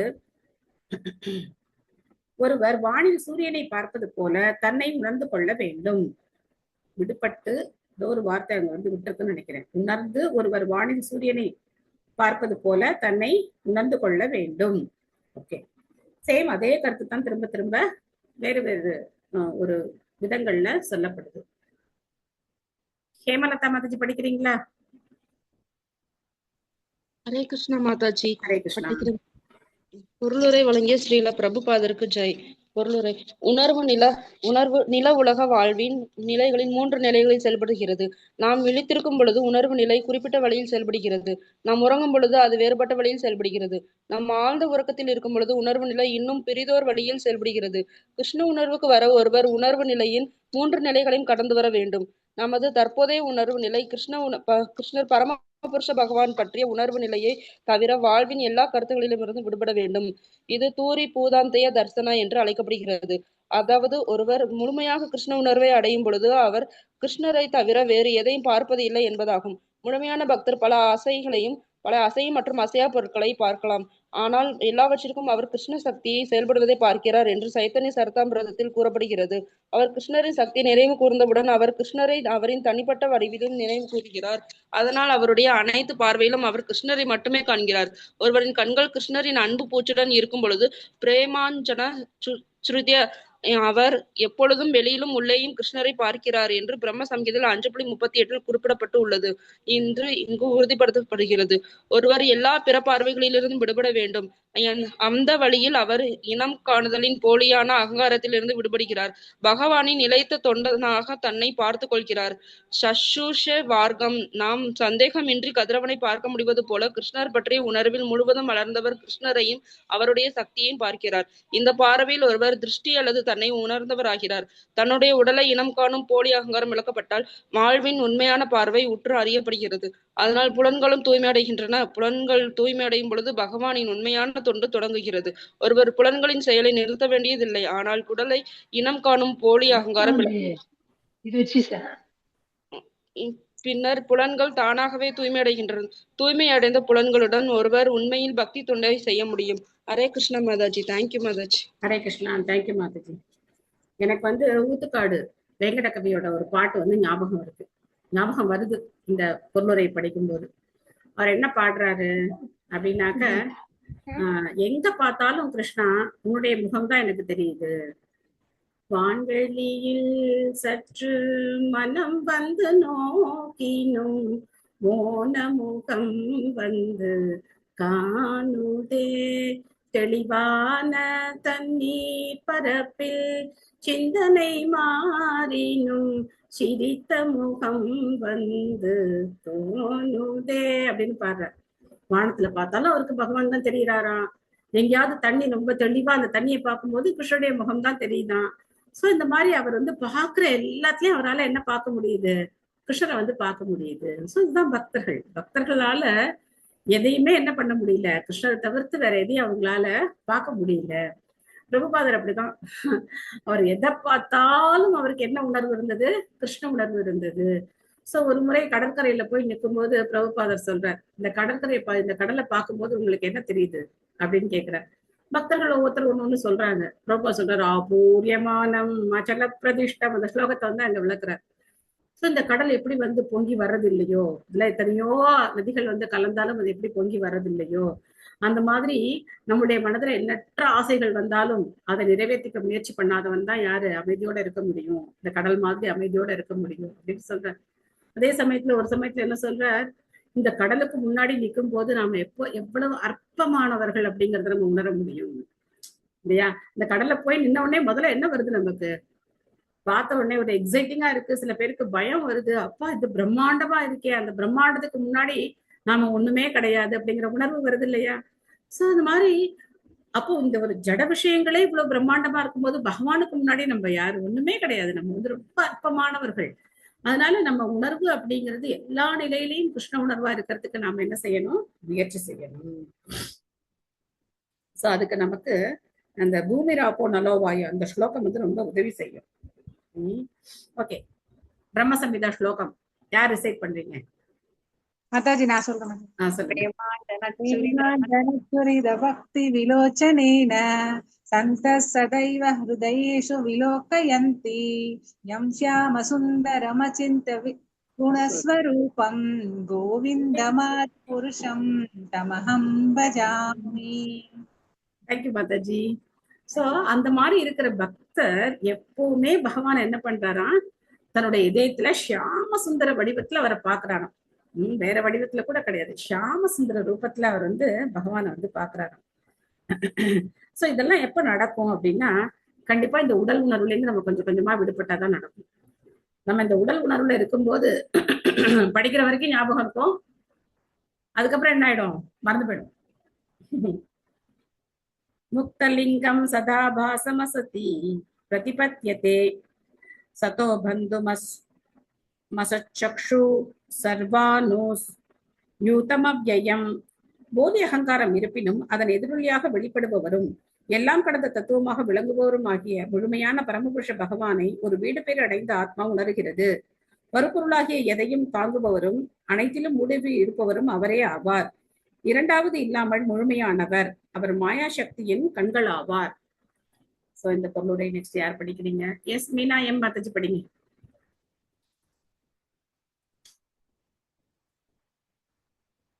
ஹரே கிருஷ்ணா மாதாஜி. ஹரே கிருஷ்ணா. பொருளுரை தந்த ஸ்ரீல பிரபுபாதருக்கு ஜெய். வெளிப்படையாக தெரியும் அனைத்து பொருள்களிலும் பரமபுருஷ பகவான் இருப்பதை ஒரு தூய பக்தரால் பார்க்க முடியும். அவர் அங்கு பிரதிபலிப்பாக மட்டும் இருக்கிறார். ஆனால் மாயை பொருளாகிய இருட்டில் பகவான் ஒரு ஒளியினை போன்றவர் என்பதை தூய பக்தர் புரிந்து கொள்ள முடியும். ஜட வெளிப்பாட்டின் பின்புலமே கிருஷ்ண பகவான் என்று பகவத்கீதையில் உறுதி செய்யப்படுகிறது. பிரம்ம சம்ஹிதாவில் உறுதி செய்யப்பட்டது போல கிருஷ்ணரே எல்லா காரணங்களின் காரணமாவார். பகவான் அவருடைய பகுதியான அல்லது முழுமையான விரிவால் இந்த அண்டத்திலும் ஒவ்வொரு அண்டத்தில் மட்டுமின்றி ஒவ்வொரு அணுவிலும் அவருக்கு இணையின்றி உயர்ந்து இருக்கிறார் என்று பிரம்ம சம்ஹிதாவில் குறிக்கப்பட்டுள்ளது. இந்த பதத்தில் பயன்படுத்தப்படும் அத்வயம் என்னும் சொல் இரண்டாவது இன்றி பரமபுருஷ பகவான் எல்லாவற்றிலும் அணுக்களையும் சேர்த்து சுட்டி காட்டப்பட்டாலும் அவர் பிரிக்கப்படாதவர் என்பதை குறிக்கிறது. எல்லாவற்றிலும் அவர் கலந்திருப்பது அடுத்த பதத்தில் விளக்கப்படுகிறது. ஹரே கிருஷ்ணா மாதாஜி. தேங்க்யூ மாதாஜி. ஹரே கிருஷ்ணா. சோ பிரம்ம சம்ஹிதா ஸ்லோகம் என்ன ஸ்லோகம்? எல்லாரும் சொல்லலாமே இல்லையா? பரமகிருஷ்ண சச்சிதானந்த விக்கிரக அநாதிராதி கோவிந்தம் சர்வ காரண காரணம். எல்லா காரணங்களுக்கும் காரணமாக இருக்கக்கூடியவர் பகவான் ஸ்ரீ கிருஷ்ணன் தான். அவர் இல்லாத ஒரு அணு கூட கிடையாது. எல்லா இடத்துலயும் அவர் நீக்கமர நிறைந்திருக்கார். சோ போன பொருளுரையில நம்மளுடைய உணர்வு நிலை வந்து 3 விதங்கள்ல சொல்லப்பட்டிருக்கு. அதை மிஸ் பண்ணிட்டேன். 3 விதங்கள்ல நம்மளுடைய உணர்வு நிலை சொல்லப்பட்டிருக்கு. 3 விதங்கள் என்னென்ன? 3 நிலைகள், உணர்வு நிலைகள். நம்ம விழிச்சிட்டு இருக்கும் போது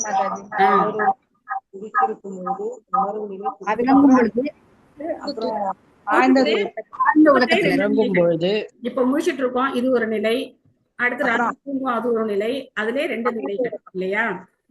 ஜாகிரத, ஸ்வப்ன, சுஷுப்தி, இந்த 3 நிலைகள். ஜாகிரத அப்படின்னாக்க முழிச்சிட்டு இருக்கிறது.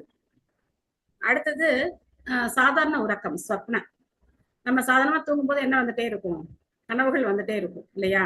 ஆழ்ந்த உறக்கம், சுஷுப்தி. இந்த 3 நிலைகளுமே நாம என்ன நினைச்சிட்டு இருக்கோம் அப்படின்னா, தூங்கிட்டு இருக்கிற நிலை வந்து உண்மையான நிலை கிடையாது இல்லையா? இப்ப கனவுல எதையோ பாக்குறோம், அது உண்மையான நிலை கிடையாது.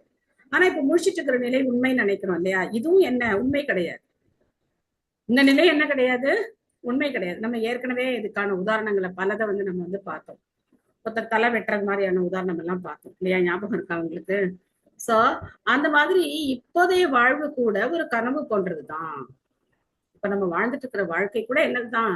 ஒரு கனவு மாதிரியான ஒரு வாழ்க்கை தான். உண்மையான வாழ்க்கை அப்படிங்கிறது கிருஷ்ண பக்தி வாழ்க்கை தான். யார் ஒருத்தர் கிருஷ்ண பக்தி வாழ்க்கையை வாழ்ந்துட்டு இருக்காங்களோ அவங்க வாழ்க்கை உண்மையான வாழ்க்கை.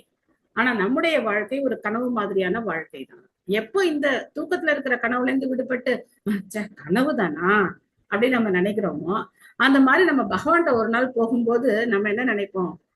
இத்தனை நாள் இப்படி இருந்திருக்கோமா அப்படின்னு சொல்லி நினைப்போம். அப்போ அந்த வாழ்க்கை தான் என்ன வாழ்க்கை? உண்மையான வாழ்க்கை. சோ இந்த 3 நிலைகள்ல இருந்து விடுபடணும் அப்படின்னு பிரபா சொல்ற. இந்த உலகத்துல இருக்கும் போதே விடுபடலாம். அந்த மாதிரிதான் ஆச்சாரியர்கள் வாழ்றாங்க. ஜாகிரத, சப்ன, சுஷுப்தி, இந்த 3 நிலைகள்ல இருந்து நாம விடுபடணும் அப்படின்னு. யதா ஜலஸ்த ஆபாசக ஸ்தேனாவருத்யதே ஸ்வபாசேன ததா சூர்யோ ஜலஸ்தேன த்விஸ்திதஹ. கதிரவன் வானில் இருந்தாலும் தண்ணீரில் பிரதிபலிக்கும் போது உணரப்படுதல் போலவும், மீண்டும் அறையின் சுவரில் பிரதிபலிக்கும் போது உணரப்படுதல் போலவும் பகவான் இருப்பதை நாம் தெளிவாக உணர முடியும். சோ இது எல்லாருக்கும் தெரிந்த உதாரணம். இந்த விளையாட்டு விளையாடாதவங்க சின்ன வயசுல ரொம்ப கம்மியா இருப்பாங்க.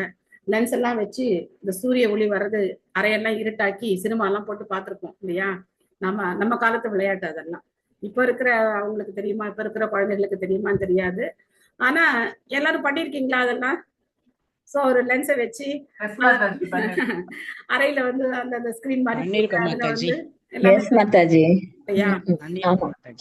சோ அந்த மாதிரி நம்ம வந்து கதிரவனுடைய ஒளி அந்த அறைக்குள்ள வரும்போது நம்ம வந்து உணர்றோம். அதே மாதிரி தண்ணீர்ல பிரதிபலிக்கும் போது நம்ம வந்து சூரியனுடைய இருப்பை உணர்றோம். உமா மாதாஜி படிக்கிறீங்களா? ஹரே கிருஷ்ணா மாதாஜி. படிக்கிறேன் மாதாஜி. சாரி இங்கு ஸ்ரீல பிரபுபாதருக்கு ஜெய். இங்கு தரப்பட்டுள்ள சான்று பொருத்தமானது. கதிரவன் பூமியின் மேற்பரப்பிலிருந்து மிக மிக தொலைவில் வானில் அமைந்துள்ளது. ஆனால் அதன் பிரதிபலிப்பை அறையின் மூலையில் உள்ள பானையின் தண்ணீரில் பார்க்க முடியும். அறை இருட்டாக உள்ளது. கதிரவன் வானில் மிக தொலைவில் உள்ளது.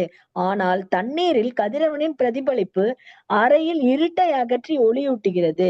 ஒரு தூய பக்தர் பரமபுருஷ பகவானின் சக்தியினாலே அவரது பிரதிபலிப்பினை எல்லாவற்றிலும் உணர முடியும். நெருப்பு இருப்பதை அதன் வெப்பம் மற்றும் ஒளியால் புரிந்து கொள்வது போல தனக்கு ஈடு இணை இல்லாத பரமபுருஷ பகவானை எல்லா இடத்திலும் அவருடைய வேறுபட்ட ஆற்றல்களின் சிதறலால் உற்று அறிய முடியும் என்று விஷ்ணு புராணத்தில் குறிக்கப்பட்டுள்ளது. உலக உருண்டையின் மேற்பரப்பிலிருந்து கதிரவன் வெகு தொலைவில் அமைந்திருந்தாலும் கதிரவனையும் அதன் பிரதிபலிப்பையும் எல்லா இடத்திலும் பார்க்க முடிவது போல பகவானையும் வீடு பேறு பெறுவதற்குரிய ஆத்மாவால் எல்லா இடத்திலும் உற்று அறியப்படுகிறது என்று ஈசோ உபநிஷத்தில் உறுதி செய்யப்படுகிறது. Hare Krishna Mataji. Thank you mataji. Thank you Mataji. So அந்த மாதிரி பக்தர் பகவானை பிரிஞ்சு எப்பவும் இருக்கிறது கிடையாது. பகவானும் அவரை பிரிஞ்சு இருக்கிறது கிடையாது. பகவத்கீதையிலேயே அந்த மாதிரி ஒரு ஸ்லோகம் சொல்றாங்க. ஏவம் த்ரிவ்ருத்த அஹங்காரோ பூதேந்திரிய மனோமயைஹி ஸ்வபாசை லக்ஷிதோனேன சதா பாசேன சத்யத்ருக். தன்னை உணர்ந்த ஆத்மா இவ்வாறு முதலில் 3 வித அகங்காரத்திலும் பின்னர் உடலிலும் புலன்களிலும் மனதிலும் பிரதிபலிக்கிறது. பொருளுரை அகிலா மாதாஜி படிக்கிறீங்களா? ஹரே கிருஷ்ணா மாதாஜி. பொருளுரை ஸ்ரீல பிரபுபாதருக்கு ஜெய். கட்டுப்படுத்தப்பட்ட ஆத்மா நான் இந்த உடல் என்று நினைக்கிறது. ஆனால் ஒரு விடுதலை பெற்ற ஆத்மா நான் இந்த உடல் அல்ல, நான் உணர்வு என்று நினைக்கிறது. இந்த நான் என்பது அகங்காரம் அல்லது தன்னை இனம் காணல் என்று அழைக்கப்படுகிறது. நான் இந்த உடல் அல்லது இந்த உடலுக்கு தொடர்பான எல்லாம் என்னுடையது என்பது போலியான அகங்காரம் எனப்படுகிறது. ஆனால் ஒருவர் தன்னை உணர்ந்து அவர் பகவானின் நிலைத்த தொண்டர் என்று நினைக்கும் பொழுது அந்த இனம் காணுதல் உண்மையான ஆளுமை ஆகும். ஒரு கருத்து உலக இயற்கையின் 3 வித குணங்கள் ஆகிய சத்வம், ரஜஸ், தமஸ் ஆகிய இருட்டில் உள்ளவை. மற்றது சுத்த சத்வம் அல்லது வாசுதேவ எனப்படும் சத்வத்தின் தூய நிலையில் உள்ளது. நாம் நமது அகங்காரத்தை விட்டுவிடுகிறோம் என்று கூறும் பொழுது நாம் நமது போலி அகங்காரத்தை விட்டுவிடுகிறோம் என்று பொருள். உண்மையான ஆளுமை எப்போதும் இருக்கும். ஒருவர் போலியாக இனம் காணுதலை உடல் மற்றும் மனதின் அழுக்கின் மூலம் பிரதிபலிக்கப்படும் பொழுது அவர் கட்டுப்படுத்தப்பட்ட நிலையில் உள்ளார். ஆனால் ஒருவர் தூய நிலையில் பிரதிபலித்தால் அவர் வீடு பேறு பெற்றவர் எனப்படுகிறார். கட்டுப்படுத்தப்பட்ட நிலையில் உலகியல் பொருள்களுடன் தன்னை ஒருவர் இனம் காணும் தன்மை தூய்மைப்படுத்தப்பட வேண்டும். ஒருவர் தன்னை பகவானுடன் கொள்ளும் இறைப்பணி தொடர்பில் ஈடுபட வேண்டும். கட்டுப்படுத்தப்பட்ட நிலையில் ஒருவர் எல்லாவற்றையும் புலன்களின் திருப்திக்கான பொருளாகவே காண்கிறார். விடுதலை பெற்ற நிலையில் ஒருவர் எல்லாவற்றையும் பகவானின் தொண்டிற்காக ஏற்கிறார். கிருஷ்ண உணர்வு நிலை என்னும் பக்தி தொண்டு உயிரினத்தின் உண்மையான விடுதலை பெற்ற வாழ்வாகும். இல்லையே இவ்வுலக நிலையில் அல்லது வெறுமையில் அல்லது மாயாவாதத்தில் ஒப்புக்கொள்ளல் மற்றும் மறுத்தல் ஆகிய இரண்டும் தூய ஆத்மாவின் குறையுள்ள நிலைகளாகும். சத்திய திருக் என்று அழைக்கப்படும் தூய ஆத்மாவினை புரிந்து கொண்டு ஒருவர் எல்லாவற்றையும் பரமபுருஷ பகவானின் பிரதிபலிப்பாக பார்க்க முடியும். இந்த தொடர்பான ஒரு உறுதியான சான்றினை தர இயலும். ஒரு கட்டுப்படுத்தப்பட்ட ஆத்மா மிகவும் அழகிய ரோஜா மலரை பார்க்கிறது. அந்த அழகிய நறுமணம் உள்ள மலர் தன்னுடைய சொந்த புலன் திருப்திக்காக பயன்பட வேண்டும் என்று நினைக்கிறது. இது ஒருவித அணுகுமுறை. ஆயினும் ஒரு விடுதலை பெற்ற ஆன்மா அதே மலரை பகவானின் பிரதிபலிப்பாக காண்கிறது. இந்த அழகிய மலர் பகவானின் உயர்ந்த சக்தியினால் ஏற்பட்டது. அதனால் அது பகவானுக்கு சொந்தமானது. அவருடைய தொண்டிற்கும் பயன்படுத்தப்பட வேண்டும் என்று நினைக்கிறார். இவையே இரண்டு அணுகுமுறைகள் ஆகும். கட்டுப்படுத்தப்பட்ட ஆத்மா தன்னுடைய சொந்த இன்பத்திற்காக அந்த மலரை பார்க்கிறது. பக்தர் அந்த மலரை பகவானின் தொண்டிற்கான பொருளாக பார்க்கிறார். அதே வழியில் ஒருவர் பகவானின் பிரதிபலிப்பை தன்னுடைய புலன்கள், மனம், உடல் எல்லாவற்றிலும் பார்க்க முடியும். அந்த முறையான நோக்குடன் ஒருவர் பகவானின் தொண்டில் எல்லாவற்றையும் ஈடுபடுத்த முடியும். தன்னுடைய உயிர் சக்தி, செல்வம், அறிவு கூர்மை, சொற்கள் எல்லாவற்றையும் பகவானின் தொண்டில் ஈடுபடுத்தும் ஒருவர் அல்லது தான் எவ்வாறு இருந்தாலும் கவலைப்படாமல் பகவானின் தொண்டில் இந்த எல்லாவற்றையும் ஈடுபடுத்த விரும்பும் ஒருவர் விடுதலை பெற்ற ஆத்மாவாக அல்லது சத்தியத்திற்காக கருதப்பட வேண்டும் என்று பக்தி ரசாமிருத சிந்துவில் குறிப்பிடப்பட்டுள்ளது. அத்தகைய மனிதர் பொருட்களை உள்ளவாறே புரிந்து கொண்டிருப்பவர். ஹரே கிருஷ்ணா. தேங்க்யூ மாதாஜ். ஹரே கிருஷ்ணா. சோ இந்த பொருளுரைக்கு விளக்கம் தேவையா? எவ்வளவு தெளிவான பொருளுரை இல்லையா? எந்த விளக்கமும் நமக்கு தேவை கிடையாது. ஒரு பக்தர் அப்படிங்கிறவருடைய எண்ணம் எப்படி இருக்கு? உலக பொருட்கள் எதை பார்த்தாலும் அது பகவானுடைய சக்தி, அது பகவானுடைய தொண்டுல தான் பயன்படுத்தப்படணுமே தவிர என்னுடைய புலனின்பத்துக்காக கிடையாது அப்படிங்கறத நாம தெளிவா புரிஞ்சுக்கணும். நான் உங்கள்கிட்ட முன்னாடியே சொல்லியிருக்கேன்.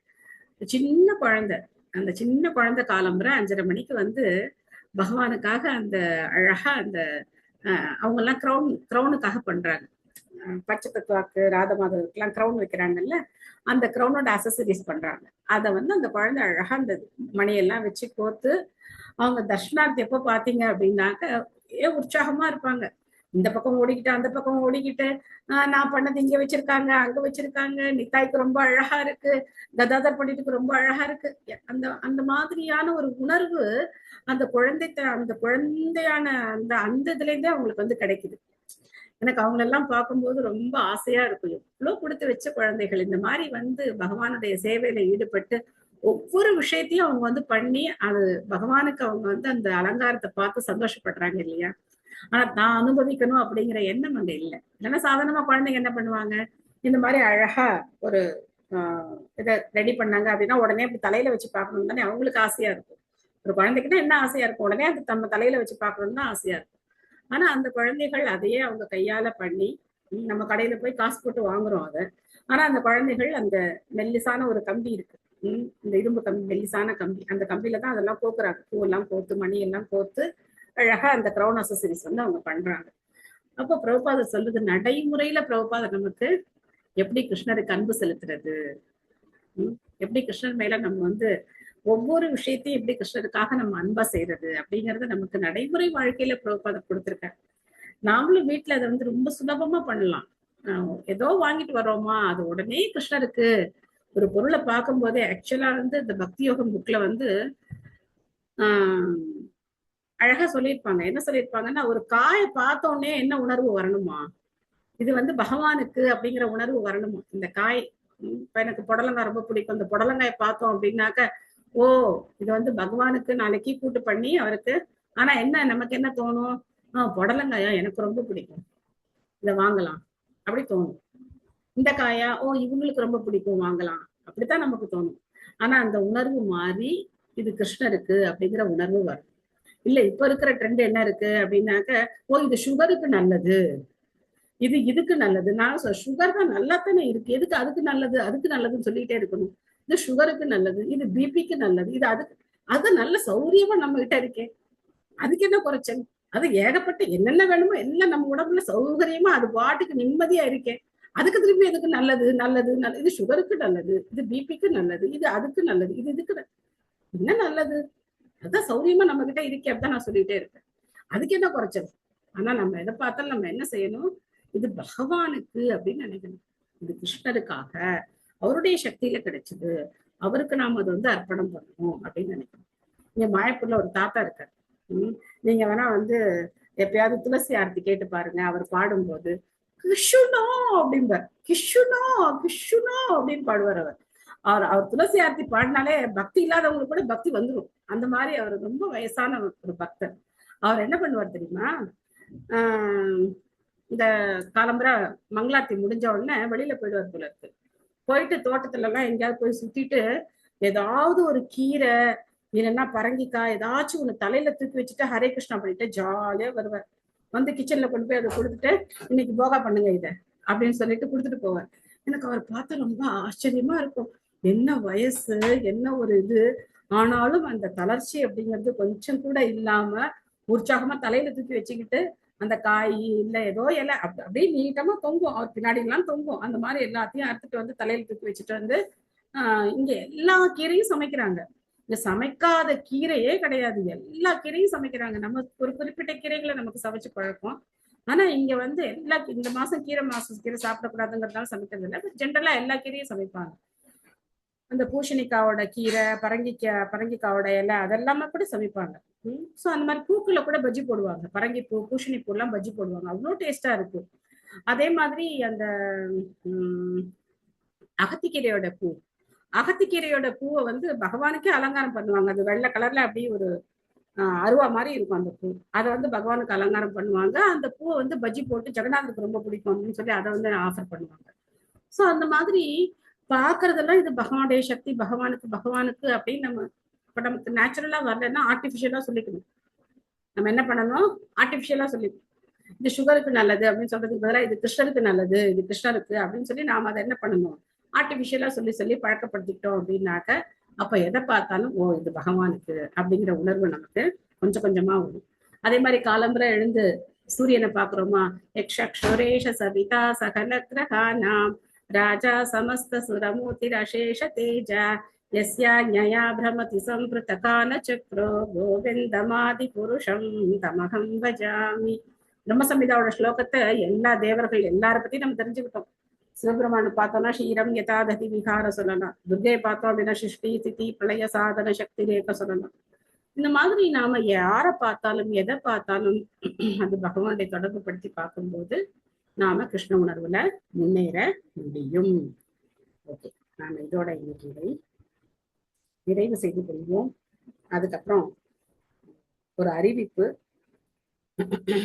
நாங்க வந்து 2 நாள் வகுப்பு லீவு, 2 days, இன்னைக்கும் நாளைக்கும் நாளைக்கும் நாங்க டிராவல் பண்ணிட்டு இருக்கோம். அதனால 2 நாட்கள் விடுமுறை. அதுக்கப்புறம் திரும்ப நாம தொடரலாம். செவ்வாய் புதன் இல்லையா, 2 நாள் அப்படின்னா செவ்வாய் புதன், வியாழக்கிழமையில இருந்து நம்ம திரும்ப தொடரலாம். இந்த 2 நாள்ல உங்களுக்கு ஒரு அசைன்மெண்ட் கொடுக்கலாம்னு நினைக்கிறேன், கொடுக்கலாமா? கொடுங்க மாதாஜி. ஓகே, கொடுங்க மாதாஜி. ஓகே, அதாவது கிருஷ்ணர் பிறந்த உடனேயே நந்த மகாராஜர் என்ன பண்ணாரா, நந்தோத்சவம் மறுநாள் வந்து நந்தோத்சவம். அந்த நந்தோத்சவத்துல அவர் என்ன பண்ணாராம், ஏகப்பட்ட தான தர்மங்கள் பண்ணாராம். எத்தனையோ தான தர்மங்கள் பண்ணாராம். சோ அந்த மாதிரி பகவானுடைய அவதார தினத்துக்கு அடுத்த நாள் யாருடைய அவதார தினம் வருது? பிரபுபாதருடைய அவதார தினம். கிருஷ்ணர் பார்த்தாராம், எங்க அப்பா அவ்வளவு பண்ணார், நான் என்ன பண்றது அப்படின்னு சொல்லிட்டு நமக்கு பிரபுபாதரை கொடுத்திருக்காரு. கிருஷ்ணர் கொடுத்த தானம் என்னது? ஸ்ரீல பிரபுபாதர் நமக்கு. சோ அதனால உங்களுக்கு என்ன அசைன்மெண்ட் அப்படின்னாக்க, உங்களுடைய வாழ்க்கையில பிரபுபாதர் ஏற்படுத்திய மாற்றம், அதை நீங்க என்ன பண்றீங்க? அரை பக்கத்துக்கோ, கால் பக்கத்துக்கோ, இல்ல 10 லைன்லயோ 5 லைன்லயோ உங்களால என்ன அளவுக்கு எழுத முடியுமோ அதை எழுதி நம்ம குரூப்ல நீங்க போஸ்ட் பண்றீங்க. அது நம்ம வந்து இதன்னைக்கு போஸ்ட் பண்ணுவோம். எல்லாரும் இப்போ வந்து எழுத ஆரம்பிச்சிடுங்க. எழுத ஆரம்பிச்சிட்டீங்க அப்படின்னா இந்த 2 நாள் இந்த அசைன்மெண்ட் உட்காந்து எழுத ஆரம்பிங்க. நந்தோத்சவம் அன்னைக்கு ஸ்ரீல பிரபுபாதருடைய அவதார தினத்து அன்னைக்கு நம்ம எல்லாரும் நம்ம குரூப்ல அதை போஸ்ட் பண்ணுவோம். போஸ்ட் பண்ணி நம்ம எல்லாருமே வந்து நம்மளுடைய ரியலைசேஷன், அதாவது ஒரு சீடனுடைய முக்கியமான கடமை என்ன அப்படின்னா ஆன்மீக குருவை புகழ்றது. அது வந்து சீடனுக்கு இன்றியமையாத கடமை. நம்ம எல்லாருக்கும் குரு யார் அப்படின்னா ஸ்ரீல பிரபுபாதர். அப்புறம் நம்ம வந்து தீட்சை வாங்கிக்கும் போது நம்ம வந்து ஒரு குருவை ஏத்துக்கிறோம். ஆனா நம்ம எல்லாருக்கும் இஸ்கான்ல இருக்கக்கூடிய ஒவ்வொருத்தருக்கும், இன்னைக்கு புதுசா வந்தவங்களுக்கும் சரி, இல்ல 50 வருஷமா இருக்கிறவங்களுக்கும் சரி, எல்லாருக்கும் சிக்ஷா குரு யாரு அப்படின்னா ஸ்ரீல பிரபுபாதர் தான். அவருடைய போதனைகளை தான் நம்ம வந்து படிச்சு பகவானை பத்தி புரிஞ்சுக்கிறோம். சோ அதனால அவரை புகழ்ந்து எழுத வேண்டியது நம்மளுடைய கடமை. இது வந்து கம்பல்சரியா நம்ம நினைக்க கூடாது. நமக்கு அந்த என்ன சொல்லணும், மனம் பார்ந்த அந்த உணர்வோட, அந்த ஃபீலிங் வரணும். அந்த ஃபீலோட என்னுடைய வாழ்க்கையில பிரபுபாதர் என்ன மாற்றத்தை ஏற்படுத்தினார் அப்படிங்கிற உணர்வோட, இது வந்து நம்ம இப்ப எத்தனை பேர் இருக்கோம்? 60 பேர் இருக்கோம். 60 பேரும் எழுதணும் அப்படின்னு சொல்லி எனக்கு ஆசை. இல்ல நம்ம 70 பேர் 75 பேர் சமயத்துல இதுல நம்ம வந்து ஜாயின் பண்ணுவோம். எல்லாருமே 2 லைன் எழுதினா கூட போதும். இல்ல உங்களுக்கு முடிஞ்சதுன்னா 2 பக்கம் எழுதலாம், எவ்வளவு வேணா எழுதலாம். அது வந்து அப் டு யூ. உங்களுடைய வாழ்க்கையில பிரபுபாதர் என்ன மாற்றத்தை கொண்டு வந்தார் அப்படின்னு சொல்லி நாம ஒவ்வொருத்தரும் ரியலைஸ் பண்ணி பிரபுபாதரை புகழ்ந்து எழுதுவோம். இது வந்து பிரபுபாதருடைய புகழாரம். தலைப்பு என்ன? ஸ்ரீல பிரபுபாதருடைய புகழாரம் அப்படிங்கிற தலைப்புல நாம எழுதுறதுக்கு முயற்சி பண்ணுவோமா? கண்டிப்பா மாதாஜி. கண்டிப்பா மாதாஜி. கண்டிப்பா பண்ணலாம் மாதாஜி. ஹரே கிருஷ்ணா மாதாஜி. ஹரே கிருஷ்ணா. அவதாரத்தின எப்போ மாதாஜி வராங்க? என்ன மாதாஜி? பிரபுபாதர் அவதார தினம் எப்போ மாதாஜி? எப்போன்னு கேக்குறீங்களா? கிருஷ்ண ஜெயந்திக்கு அடுத்த நாள் செப்டம்பர் 4 கிருஷ்ண ஜெயந்தி. 5ஆம் தேதி வந்து பிரபுபாதருடைய அவதார தினம். சரிங்களா? நிறைய டைம் இருக்கு, நிறைய டைம் இருக்கு நமக்கு. இந்த 2 நாள் ஃப்ரீயா இருக்க போறீங்க, இந்த 1 hour. சோ இந்த 1 hour நீங்க அந்த மாதிரி யூஸ் பண்ணிக்கலாம் அப்படின்னு நான் நினைச்சேன். ஓகேவா மாதாஜி? ஹரே கிருஷ்ணா மாதாஜி. நேற்று நான் இதுக்கு போயிருந்தேன் மாதாஜி, சர்வீஸ் போயிருந்தேன் மாதாஜி. Book distribution Mataji. எங்க? இங்க தங்கமயில் ஜுவல்லரி ஓபன் பண்ணிருந்தாங்க மாதாஜி. அதுக்கு போயிருந்தேன். 50 புக்கு வித்தோம் மாதாஜி, நானே 3 மாதாஜி சேர்ந்து. மாதாஜிக்கு எல்லாம் சேர்ந்து ஒரு ஹரிபோல் சொல்லுவோமா? ஹரிபோல் பண்ணிருக்காங்க. ஹரிபோல் மாதாஜி. மாதாஜி. ஹரே கிருஷ்ணா. தேங்க்யூ மாதாஜி. தேங்க்யூ மாதாஜி. பிரபு ஏதோ சொல்ல வந்தீங்க? கௌரா பிரபு. ஹரே கிருஷ்ணா மாதாஜி.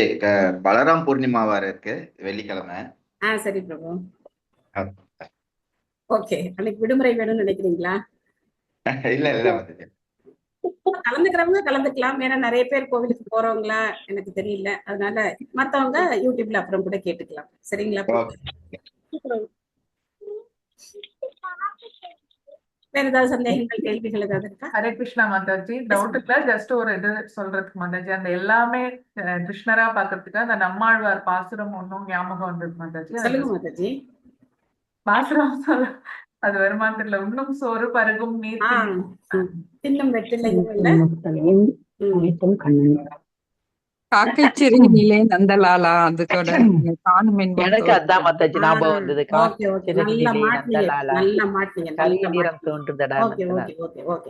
இப்ப பாத்தீங்க அப்படின்னாக்க பகவானுடைய அங்கங்கள் எதனோட ஒப்பிடப்படுது? எதோட ஒப்பிடப்படுது? எப்படிப்பட்டது? எப்படிப்பட்டது? புகழும் போது உத்தம ஸ்லோக வார்த்தையா? பகவான் எப்படி புகழணும்? உத்தம ஸ்லோக வார்த்தை. இந்த உதாரணம் எங்க இருக்கு அப்படின்னாக்க ராமானுஜருடைய வாழ்க்கையில இருக்கு. குரு என்ன பண்ணாரு? அந்த ஸ்லோகம் எனக்கு மறந்து போச்சு. அவர் வந்து அந்த ஸ்லோகத்துக்கு என்ன அர்த்தம் கொடுத்தாரு? குரங்கோட பின்பக்கம் மாதிரி பகவானுடைய கண்கள் அப்படின்னாரு. உடனே ராமானுஜருடைய கண்ணுல இருந்து என்ன வந்தது? தண்ணி வந்தது. அந்த தண்ணி எப்படி இருந்தது? கொதிச்சுதான் அப்படியே. அவருடைய குரு, அவருடைய மடியில அது பட்டம். யாதவ பிரகாசத்தானே அவருடைய குரு. என்னடா அது உன் கண்ணு என்ன நீ எனக்கு என்னதான் தேய்க்கிறியா, நீ என்ன பண்ற, உன் கண்ணுல இருந்து தண்ணி வந்து எனக்கு என்ன என்னை தொடைய சுடுதே அப்படின்னு கேட்டாராம். சோ அது மாதிரி நானும் ஒரு காலத்துல இந்த பாரதியாரோட ரசிகையா தான் இருந்தேன், புதுமை பெண்களடி அப்படின்னு சொல்லிட்டு. அதுக்கப்புறம் எனக்கு விஜய் வெங்கடேஷ் சொன்னார், காக்கை சிறகு கேக்குதா உங்களுக்கு அப்படின்னு சொல்லி. அப்ப வாய பூண்டதான் எனக்கு அப்புறம் தான் புரிஞ்சுது என்ன மாதிரி நம்ம ஏமாத்தப்படுறோம். சோ கிருஷ்ணர் அப்படிங்கிற ஒரு வார்த்தையை வச்சுக்கிட்டு வஞ்சகன் கண்ணனடா அப்படின்னு பாட்டு எழுதுறது, அதுக்கப்புறம் இந்த காக்கை சிறகிலே நந்தலாலா, என்னது இது? பகவானுடைய அங்கங்கள் அவர் வந்து புண்டரீக அக்ஷ, நம பங்கஜ நாபாய, நம பங்கஜ மாலினே, நம பங்கஜ நேத்ராய, இந்த ஸ்லோகம் இருக்கு. இதே நீங்க வந்து வெங்கட கவி அவருடைய பாட்டுகள் எல்லாம் எடுத்து பாருங்க. பால்வடியும் முகம் நினைந்து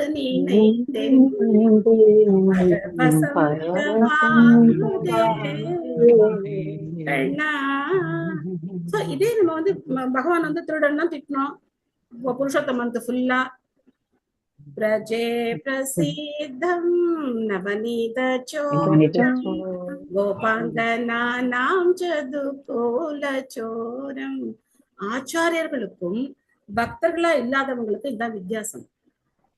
எதுகை மோனைக்காக கவிதை எழுதுறது, அது பண்றது இது பண்றது, அவங்களுக்கு இதுக்கு இதுதான் வித்தியாசம். சோ அதனால இனிமே இந்த காக்கை சிறகெல்லாம் தூக்கி போட்டுருங்க, வேண்டாம். அது நமக்கு ஆச்சாரியர்களுடைய பாடல்களை பாடுவோம். வேணும் பனந்தமரவிந்ததலாயதாக்ஷம் பர்ஹாவரம் சமசிதாம்புத சுந்தராக்ஷம் கந்தர்வகோடிகமனீய விசேஷ சோபம் கோவிந்தமாதிபுருஷம் அமஹம் பஜாமி. இந்த ஸ்லோகத்தை பகவான் முன்னாடி போய் நின்னு சொன்னா பகவான் சந்தோஷப்படுவாரா? இல்லைன்னா அவருக்கு முன்னாடி நின்று காக்கை சிறகின் இல்லை அப்படின்னு சொன்னா அவர் சந்தோஷப்படுவாரா? சந்தோஷப்படுவார். இவ்வளவு பெரிய அபராதம் நம்ம பண்ணிட்டு இருந்திருக்கோம் இல்லையா? அதனால பிரபுபாதர் ஒன்லி ஒன் ஷாட். பிரபுபாதர் அப்படிங்கிற ஒரு மனிதர் நம்ம வாழ்க்கையில வந்த உடனே நம்ம வாழ்க்கையினுடைய கண்ணோட்டமே மாறி போச்சு.